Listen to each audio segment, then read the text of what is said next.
দেবো চিকেন, দেখতে পাচ্ছ দেশি মুরগির মাংস, এই যে 1 কিলো মতন হবে।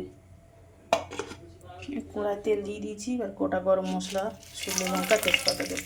এবার মাংসটা মাখিয়ে রাখা দিয়ে দেবো।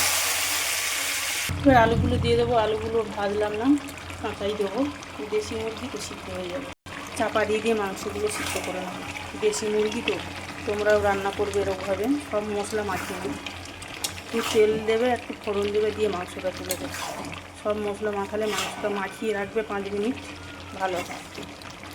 কত সুন্দর কালারটা এসছে, একটু ভালো করে কষে নেব। অল্প করে গোটা রসুন দিয়ে দেবো, জিরে গুঁড়ো আর ধনে গুঁড়ো একসঙ্গে মিক্সড করে আছে, তার জন্য 1 চামচ দেবো, 1 চামচ আর অল্প দেবো।